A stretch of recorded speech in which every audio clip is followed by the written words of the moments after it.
Cześć, witajcie w kolejnym odcinku. Na wstępie zacznę troszeczkę inaczej.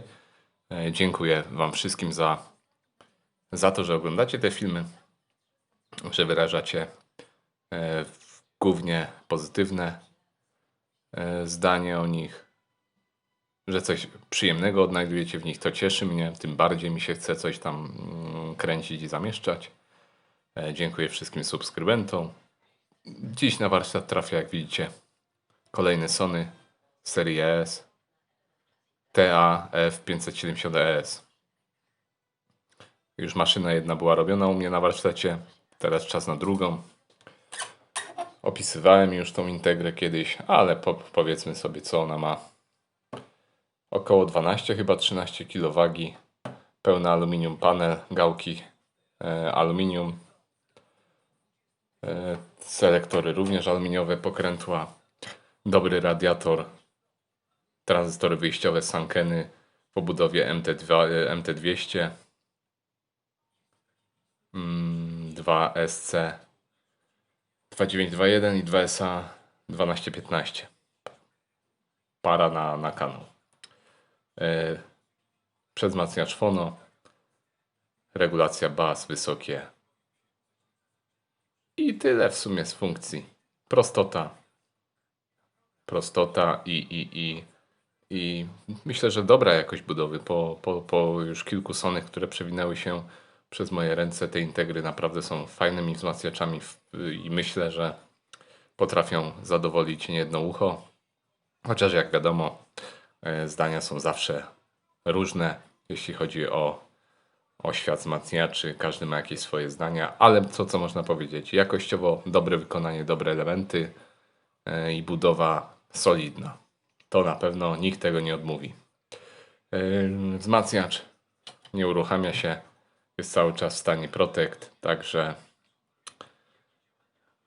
jedziemy z koksem pomalutku. Będziemy sobie sprawdzimy sobie przede wszystkim najpierw, gdzie jest awaria. Rozbierzemy całość, umyjemy, ponieważ jak widzicie, jest on dość mocno sfatygowany. Może nie sfatygowany, źle powiedziałem.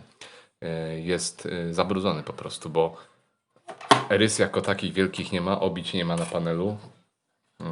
Także porządne czyszczenie. Tu widać luźny selektor wyjścia nagrywającego, luźny selektor wejściowy. Także nie sprawdzimy sobie, jak w jakim stanie potencjometry, ale na pewno będziemy czyścić wszystko od razu, także wyczyścimy sobie wszystkie przełączniki, wszystkie potencjometry, pełen serwis i przywrócenie go do życia. Nie ma co gadać, rozkładamy, zdejmujemy obudowę, zobaczymy sobie środeczek. I tak wygląda środek wzmacniacza. Jak widać, troszeczkę przeleżał gdzieś w zapomnieniu. Gruba warstwa kurzu, nie wiem, czy to też sierść. Także aby się nie pobrudzić, to najpierw sobie pędzelkiem opędzelkuję i odkurzę wnętrze, żeby nie wysypało się po prostu to na warsztat. No bo chyba nikt nie lubi się babrać. Delikatnie mówiąc, w brudzie. Dobra, idę po odkurzacz, wypędzelkuję i będziemy sobie rozbierać i szukać od razu usterek. Najczęstszą przyczyną załączania się protektora jest niestety upalenie końcówek mocy. Także zobaczymy, czy tutaj mamy ten problem. Jakieś tam tranzystory mam na podmianę, ale nie wyprzedzajmy faktów. Rozłóżmy i zobaczmy najpierw, co tutaj się mogło zadziać złego. I wstępnie już wyczyszczone, odkurzone, tu jeszcze coś zostało, to już trudno. I teraz można rozkręcać na elementy pierwsze.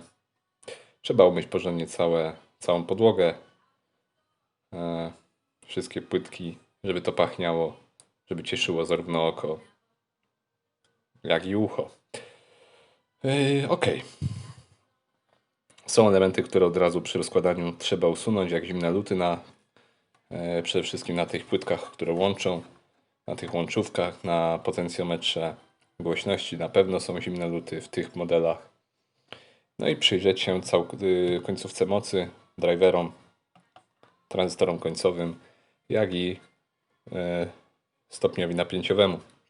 Tutaj również może być usterka, jak poleciało po dobre zwarcie. Tak, patrzę na rezystory te bezpiecznikowe. Ale nie wyglądają, że są spalone. Także wszystko wyjdzie w pomiarach.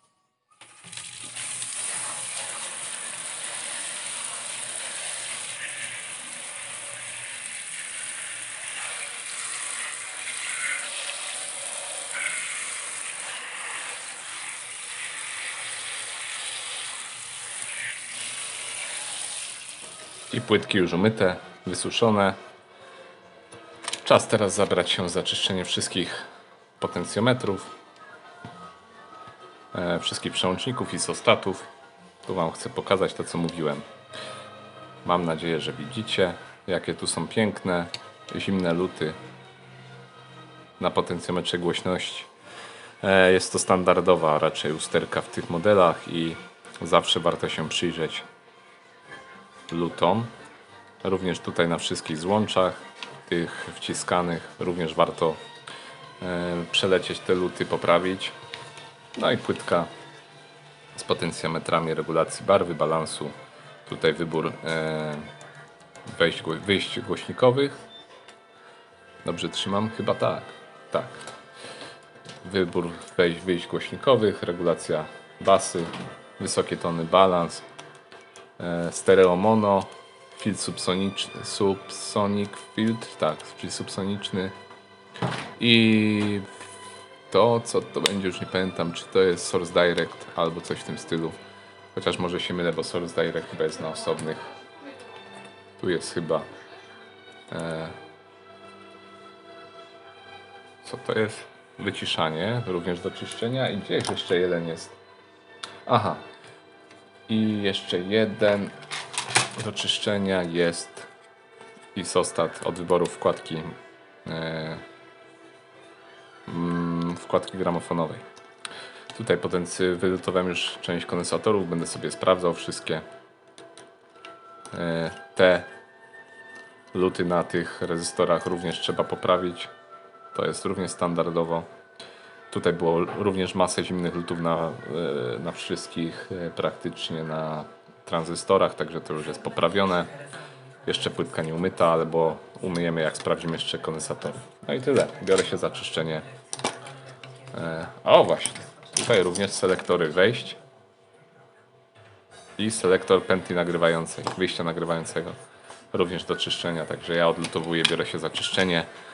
No już chyba kiedyś pokazywałem nieraz, jak się rozbiera przełączniki niektóre. Nie robię tego zbyt zgrabnie jeszcze, więc oszczędzę Wam chyba pokazywania. Dobra, do roboty. Pierwszy isostat od Source Direct wyczyszczony, blaszki wyczyszczone, już osadzone. Tutaj styki wyczyszczone, zabezpieczone wazeliną. Czas składać. To jest najciekawszy etap składania, także pomijam go. Nie ma co pokazywać trzęsących się rąk. Takie przełączniki z 3 parami styków są trudniejsze do składania. Trzeba to robić delikatnie, ponieważ każdy mały ruch, każde niezazębienie się lub nie wejście blaszki w te styki, tej blaszki pomiędzy te styki, czy tych styków pomiędzy blaszkę, kończy się ich zniszczeniem, pogięciem. Także trzeba uważać. I złożony isostat, zabezpieczone styki wazeliną. Można lutować. Czas teraz na te małe isostaty. Zaraz sobie rozbierzemy. Po rozebraniu tego małego isostatu, przełącznika, aby dostać się do styków, należy delikatnie usunąć tą białą przesuwkę i w tym momencie możemy wyjąć blaszki stykowe.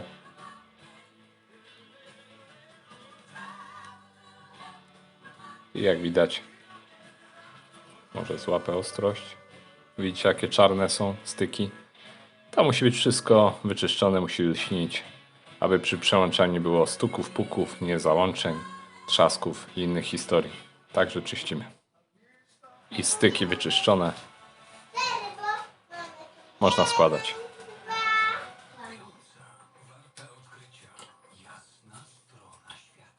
Korniszony stały się tam symbolem miasta, a we wrześniu Teraz jest drugi. Królowie jest tutaj znojemskie winobranie historyczne. Koniec, tyle.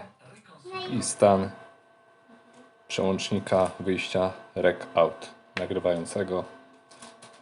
Rewelacji nie ma. Tragedii również, ale jest zabrudzony. I styki już po czyszczeniu i po zastosowaniu wazeliny składamy. I selektor, a właściwie przełącznik selektora wejść. Czarny, zaśniedziały. Czyli bez żadnego zaskoczenia. Tak to wygląda po tylu latach pracy. I prace idą powoli do przodu, wszystkie przełączniki wyczyszczone. Płytka z gniazdami wyjściowymi głośnikowymi również wyczyszczona. Przekaźniki również. Wszystkie przełączniki, potencjometry już włożone, przeczyszczone. Przyszedł czas na blok końcówki mocy. I co się okazało, że tranzystory końcowe oryginalne i są sprawne. Także bardzo mnie ten fakt cieszy, bo to lepiej jak są sprawne i lepiej jak są oryginalne, bo dzisiaj ciężko dostać oryginały, a to co jest na rynku, no już robiłem kiedyś film, ciężko coś uszczelić, ale bardzo dobrze, że są oryginalne. Drivery również oryginalne, sprawne, pomierzyłem je, przelutowane są. Kondensatory w biasie sprawne. Kondensatory główne w zasilaniu ok. Co się okazało, okazało się, że w końcówce mocy, tu mam jeszcze tranzystory kondensatory ze stopnia napięciowego. Tutaj od zasilania akurat tego stopnia, jak dobrze pamiętam. Zobaczmy sobie, ten już odkładamy. Zobaczmy sobie parametry. Jak widzicie 470 mikro, a tu mamy 390, więc 80 mikro, tak, 80, 90 mikro właściwie. 80 mikro straty, no to jest za dużo. Także one poszły do wymiany, reszta jest ok, mieści się w 10%. W 10% odchyłki pojemności, także zostają. No tak. Co wyszło z pomiarów w końcówce mocy elementów? Zobaczmy sobie. Ten tranzystor w bazie jednego z widzicie, rezystor w bazie jednego z tranzystorów mocy powinien mieć 4,7 ohma. Tymczasem ma 7,73, także jest coś chyba uszkodzony. Być może przyjął jakiś większy prąd na siebie. Postanowiłem, że oczywiście wymienię wszystkie 4 w obu końcówkach na nowe, tak aby miało to ręce, nogi. Także przystępuję do tego i będę składał już wzmacniacz, ponieważ wszystkie elementy są wyczyszczone, styki wszystkie również zabezpieczone, zakonserwowane, płytki przelutowane. Tutaj płytka właśnie stopnia napięciowego i wzmacniacza gramofonowego już wyczyszczona, luty poprawione i blok mocy już złożony, tranzystory na miejscu, wymieniona pasta.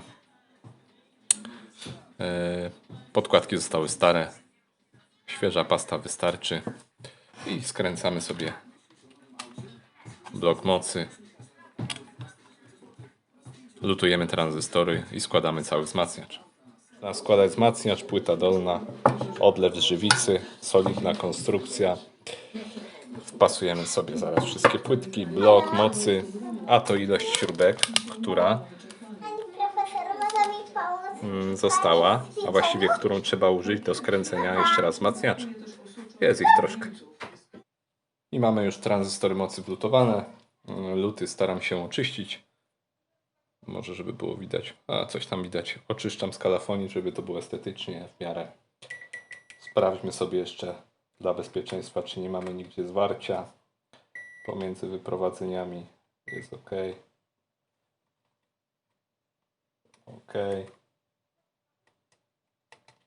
Ok. ok. To ja tylko stykam. I jeszcze sobie zróbmy do masy, czy nigdzie nie mamy. Nie ma, nie ma, nie ma, nie ma, nie ma. Jest ok, można odpalać. Odpalimy oczywiście na żarówce. I zróbmy sobie pierwszy odpał na żarówce. Jeszcze tego nie robiłem, także zobaczymy. Czas start. Rozbłysła żarówka, zgasła. Czekamy, aż się załączy zielona dioda. Mam nadzieję, że się załączy.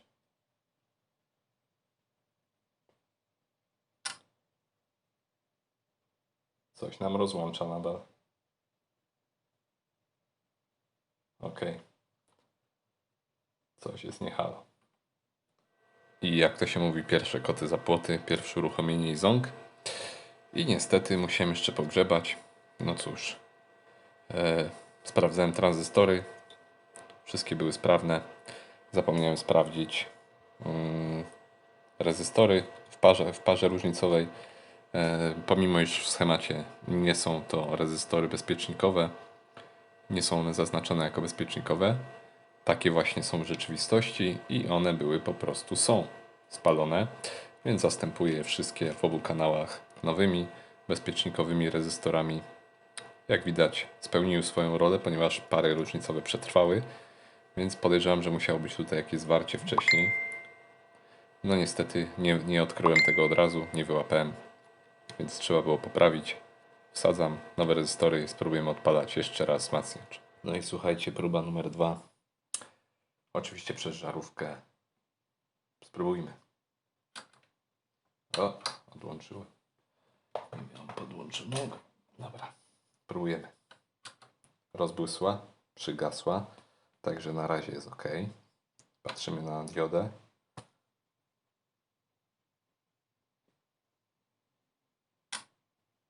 No, załączyło się. Dobra, zobaczmy, czy coś nam tutaj załącza nam wyjścia głośnikowe.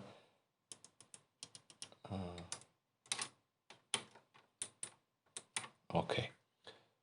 Włączmy sobie jakąś muzyczkę tutaj. Nie wiem, czy ja pod dobre wejście podłączyłem. No i widzicie, późna pora. I oczywiście mój błąd. Zapomniałem połączyć z worki z tyłu wzmacniacza. Tak to jest, jak jest późna godzina i człowiek siedzi. Wzmacniacz już uruchomiony, działa. Zobaczmy, nie ma żadnych szelestów. Nic nie trzeszczy, nic nie przerywa. Także wszystko jest ok. Selektor idealnie. Dajmy sobie jeszcze 1 kHz dla sprawdzenia. No, zadziała. Buntuje się wszystko. Jest. Mamy 1 kHz.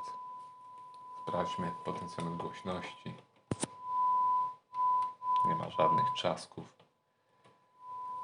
Baz. Nic. Wysokie. Przepraszam, chyba basy. Chociaż nie, to są basy. Wysokie, wszystko ok. Selektor ok. Wyciszanie. Source Direct. Wszystko cichutko. Można składać dalej. Ale to już jutro. Dzisiaj idę spać. Późna pora. Jak człowiek jest już zaspany, może popełnić błąd. Jak widzicie, człowiek się myli. Nie ma co. Idę spać. Jutro ustawimy prądy spoczynkowe i skręcimy wzmacniacz. I zrobimy sobie podstawowe testy, takie jak zawsze. I etap ustawiania prądów spoczynkowych. 14 mV ma być spadku na złączu testowym. Także pomalutku, powolutku regulujemy, ustawiamy. I to jest ostatni etap prac przy tym wzmacniaczu. I wzmacniacz już złożony. Jak widać, panel w bardzo ładnym stanie, czyściutki. Krótkie pomiary. Ja jakieś pełne pomiary zamieszczę w linku, a teraz zróbmy sobie takie na szybko. Dla 1 W mocy RMS. 1 W mocy RMS to jest około 3 V. Dobra, powiedzmy 1 W z hakiem. I co mamy za wyniki? Jak widzicie 6000, przepraszam, 6000 kanał lewy, kanał prawy, SNR 80 dB. Dobra, zróbmy sobie może dla jakichś tak powiedzmy 15 W. Ok, dla 15 W mamy takie oto wyniki, 1/10, 8000, także jest ok. Jak widać kanały wzmacniają równo, idą równo oba kanały, także jest fajnie. Dobra, ja może sobie zrobimy jeszcze taką rzecz. Zmienię plan i zobaczmy sobie, jak działa regulacja barwy w tych Sonych, ponieważ według mnie, z mojego doświadczenia, to na pewno tony niskie są delikatnie podbijane. Tutaj mamy zaznaczone, że to jest plus 10 dB i plus 10 dB i wysokie tony. Sprawdźmy sobie pasmo przenoszenia tego wzmacniacza. Dobrze, i zróbmy sobie pomiar pasma przenoszenia. To mamy w trybie Source Direct. Równa linia, jak widzicie od 20 praktycznie do 20 kHz. Tutaj spadek przy 20 jest stosunkowo niewielki. Ja może zagęszczę pomiar.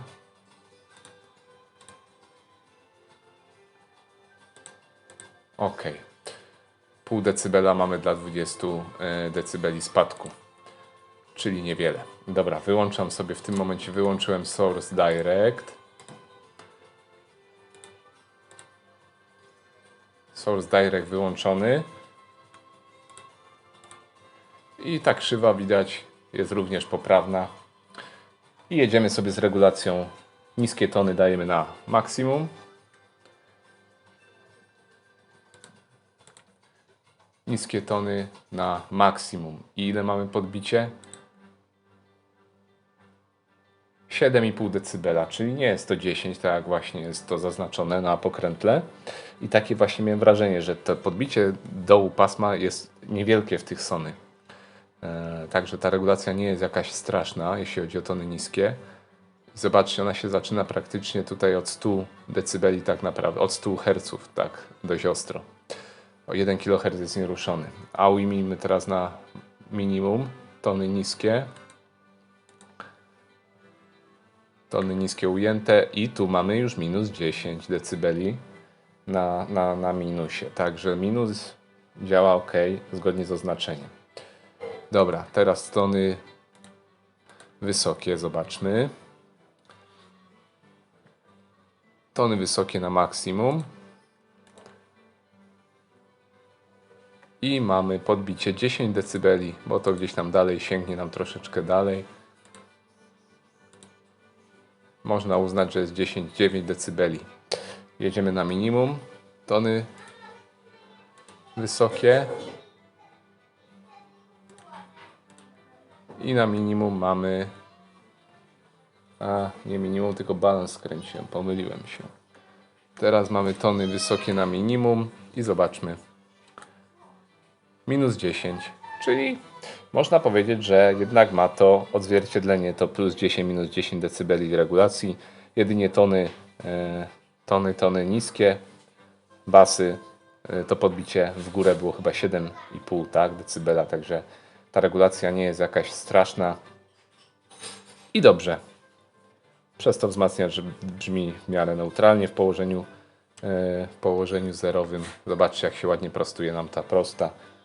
Ta krzywa właściwie się robi prosta, jeżeli regulatory barwy są na 0. I o to chodzi. Niech tak będzie. Linia prosta. Także pasmo przenoszenia jest super tego wzmacniacza i tyle. I mamy wzmacniacz już w pełni skręcony, złożony. Możemy sobie przetestować w praktyce jeszcze raz. Może na sygnale 1 kHz sprawdźmy sobie. Potencjometr głośności cichutki. Sprawdźmy sobie przełączniki. Filtr subsoniczny, monostereo, selektor cichutki. Bas cichutko. Wysokie tony cichutko.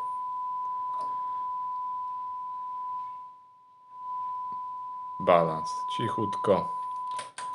Wszystko działa, wszystko sprawne. Może zobaczmy sobie jeszcze na jakiejś muzyce.